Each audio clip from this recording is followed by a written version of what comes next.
was not really that great. I don't know, it wasn't funny, wasn't good. I've seen the last scene of it.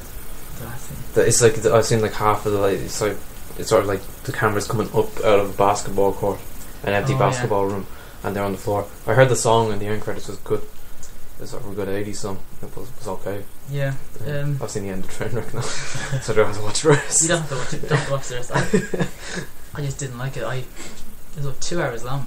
Oh, really? And so it is a job. Yeah. But they took this to Sundance as well. Weird film to take to Sundance. Quite. I have no notes in this. I just didn't like this at all. Really, it wasn't. I actually would have rather watched The Cobbler again. Ooh, seriously? Whoa. Yeah, like no, I wouldn't have enjoyed The Cobbler, but I just prefer to have watched it again. So this is worse than The Cobbler? Pretty much. Seriously? I didn't like this at all. What did I rate The Cobbler? I give it 1 star as well, but still. Interesting. That is very interesting. Okay. Well, I won't play the clip then. I won't play the clip. I just went through the effort of downloading it. I'm only joking. I'll review Welcome to Me next, which is but it's not so new. Kirsten Wiig film. It didn't get a release over here or the UK. But I think as far as I know, it's been out in America for a month or so. Have you guys seen the trailer? Yeah. No. She wins the lottery. She's mental. She has a personality disorder. Yeah. And she wins the lottery. So basically, what she does is she drops her medication that she's taking, and buys a chat show instead. And she basically goes on the chat show. So when she's feeling, it's her chat show, so she's very much in charge of what goes on. So stupid things like enters on a boat in the shape of a swan, and so wears ridiculous hats and stuff. And she just shares her views on loads of different stuff, like neutering your pets and sort of you should do and stuff, stuff like that. The movie wasn't actually that good, is what I would say. I would say she was fantastic in it, Kirsten Wiig. Also James Marsden was in it, who was quite good, and John Cusack also, and Jennifer Jason Leigh. Do you know those? Heard of the name. So I've heard of her name as well. I couldn't place her. Is she? Know what I mean? Jamie Lee Curtis was involved? No. I don't know why I thought Lee's not spelled the same way. Yeah. It's Leigh. No, but I mean, she's always quite funny and quite charming and quite. I mean, she's obviously a very witty person. You can sort of see her in Bridesmaids and when she was on Saturday Night Live and stuff. Yeah, the movie. It's very performance based, is what I would say, around one person, and it's Kirsten Wiig and. Is Bill Hader in it? No. Okay. No, unfortunately not. No. It's the first drama movie she's done since The Skeleton Twins last year, which she also had Bill Hader in it, and was also very, very, very good. And Ty Burrell was in that as well. And he was Bill Hader's boyfriend. Which works. This is my lunch hour. It does 6 hours. they actually look quite similar. Ty Burrell and Bill Hader. The movie is. It's quite disappointing. I thought, I read reviews of it and I was like, like 70% was steady. It wasn't, it's sort of in the middle between great and. Sound like Trainwreck at 85%. And mediocre. Yeah, it's not a Trainwreck.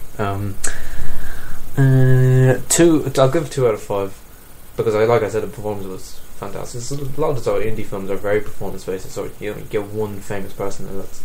Although coincidentally, there's a couple of other famous people there as well, but no, it was good. She's very good at playing a crazy person. So that's another thing Kristen Bank has in her repertoire. No, Kristen Wiig has in her repertoire. 2 out of 5. Aloha. Oh yeah. I'm just saying hello. It's fucking rude.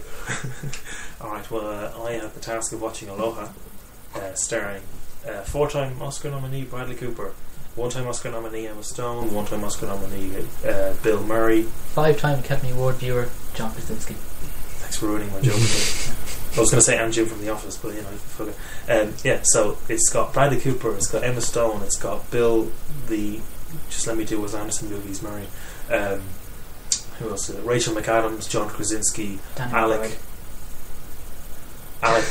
Look into my eyes because I've nothing else. Danny McBride. written and directed by Cameron Crowe, who clearly watched The Descendants and said, let me just put Jerry Maguire in there. Because it starts off with fucking footage of Hawaii and space things, and then there's a picture of the Earth, and then generally at the start Jerry Maguire is like, hey, I'm Jerry and I live there. And then fucking narration from Bradley Cooper comes up, like, Jesus Christ, man, you did this 20 years ago. In a good way. The film was an absolute mess from start to finish. Bradley Cooper plays some sort of man who is in Hawaii. He's overseeing like some sort of shuttle launch for Bill Murray, and because he works for him. And then Emma Stone is a military woman who's assigned to him, kind of to look after him. And her name's Nig, or Nig, because it's her name's NG, like Alison, and her second name's NG. She said it's like Ing without the I, so it's like not like Danny Ing, you know. And she's meant to be her. The other way she's meant to be Asian. Well, her dad was half Chinese, half Hawaiian, and her mother was full Swedish. So she got all the white person from her mother, and she got nothing from her father by the looks of it. She's got a tan, and that's about as Asian as she can possibly be. And the film has gotten a good bit of backlash because there's no, apart from like one or two people, there's no Hawaiian people in the film. And it's just Bradley Cooper. There's a bit at the start that made me laugh when, for some reason, because he works in the military, so he does these military things, he's able to listen in on Emma Stone's phone call to her mother about him, which is weird. He accidentally picks up the frequency on this little thing he's fucking around with. But he literally walks into his hotel room after just talking to Emma Stone, and then as soon as he picks up the thing and fiddles with it, she's in her hotel room changed with her hair down, talking to her mother. And then she calls him like, she's saying, oh, he's like, oh, he's compelling and compassionate, and then he's going like, yeah, me. And then she goes, mess of a man, and he's like, what? And she calls him like a coyote, a really sad coyote. And they're in the car together later, and he's angry. She's like, what's wrong with you? And he's just going, ow. And then he rolls down the window and he's going, ow. And then a dog goes back to him, and he just points outside of the window, and then he turns to her and she goes, what the hell? And he goes, I'm Woody Shed. That made me laugh. And there's a bit later when he kind of fucks up the satellite thing for Bill Murray, which was a big contract for the thing, for like the military thing that he works for. So Alec Baldwin's really pissed off, and he walks into his office and he goes, hello Mr. General, or whatever Alec Baldwin says, hello Mr. General, and he goes, ah. He just starts screaming. It made me laugh. But apart from that, the film is an absolute mess from start to finish. It's just like every scene is like, it's trying to have like snappy dialogue, and then a bit of sentimental stuff near the end. But it's literally just like, hey, how you doing? Oh, quick dialogue, what? And then they start crying for no reason. Really fucking weird. And there's one bit when it's after the whole ow scene in the car, when Emma Stone and Bradley Cooper have to start walking somewhere, and he's pissed off because they didn't want to walk because they thought they could drive there or whatever, but now the road's blocked. So he's like fucking through like forest and shit. And she goes, oh, I heard your wife left you. And he turns around with tears in his eyes, just straight away. And I was like, that's a bit fucking fast. I mean, he does it like in Bradley Cooper, so he does it well, but it's just a bit out of the blue. He's just, it's now an emotional scene where he's crying, and it's like, what the fuck's going on? And then they went to establish a connection between Emma Stone, who's 15, and Bradley Cooper, who's 35. Actually, I don't have a problem with that those two getting together, because it's Bradley Cooper. Honestly, he wouldn't have a go. I knew the reviews had been terrible, but then at the start, the Sony logo came up, and I knew what I was in for then, because Sony did Pixels, and they did the Spider-Man films with Emma Stone's in as well. And I googled the film to kind of just get background information on it. I will say some of the soundtrack's quite nice. It's just taken from The Descendants. It's just your man's trying to do The Descendants. It's nothing. You can't escape that fact. But what was it? I thought the film's budget would have been, maybe 20 million. I don't know how expensive it is to shoot in Hawaii. It might be pretty expensive, but they weren't shooting on like the beach and stuff. They're shooting more inland. And I thought maybe 20 million, maybe even a bit of money. And the budget was $37 million in the film. So this is a relatively big production. Like Prisoners had a $4 million budget. That should mean something. And I thought, like, Jesus Christ, they really thought this would make money. It's a fucking mess of a film. It's just this Rachel McAdams storyline goes literally nowhere. It's like, because you think there's going to be a connection, because her and Bradley Cooper used to date. You think something's going to happen there, but she's married to John Krasinski. But no, it's just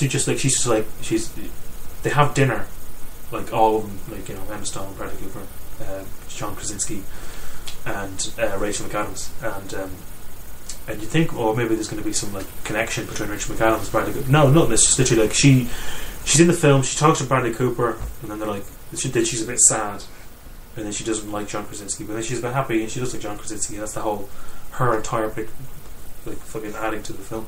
John Krasinski has about 2 scenes where he was funny in one of them, because they joke about how he's quiet, like really quiet. He doesn't say much. And he comes in to the room where Bradley Cooper's talking to Rachel McAdams, and he walks over to him and like puts his hand on his shoulder. But he's there for like 20 seconds just with his arm on his shoulder, just kind of nodding his head, and you're like, what the fuck's going on? And then he leaves. And I suppose it's kind of funny. There's a bit in the trailer where Bill Murray has a monologue of like, the future is not something that happens to you, or it's just, you can't change the future, some bollocks. And it's literally in this scene in a nightclub where they've established there's 3 things happening in this nightclub. There's Bill Murray sitting over there, there's Bradley Cooper and then Nig sitting somewhere else, and then there's Rachel McAdams and John Krasinski not talking somewhere else. And then it literally just cuts to Bill Murray, and he goes, oh, well, the future's this, of impacting things that happen to us in our lifetime. And then it cuts, and it literally means nothing to anything at all, because the film's an absolute mess from start to finish. I've no idea what happened in the film. Not because it was complicated, because I didn't fucking care, but it just kind of rapidly went through it. And then the ending is just like, what the fuck happened there? I'll give it 1, because I like the cast, even though Bill Murray's not in it enough. The ending is just fucking weird.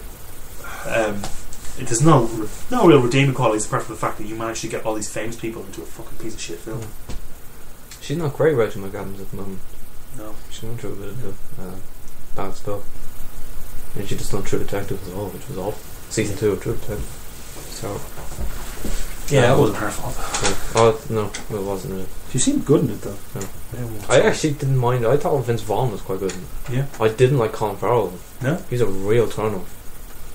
He normally is, but I mean, like apart from in Bruges and Seven Psychopaths. Fucking Bruges. Yeah. I don't know. There's a couple of other movies, but don't see Aloha. No. Jesus Christ, it's fucking nice. And it flopped. So yeah, I don't think anyone did see it. I think you're the only one. Okay. See any new trailers this week? Probably. The Hateful Eight one. Jesus. That has actually lowered my expectations for the film.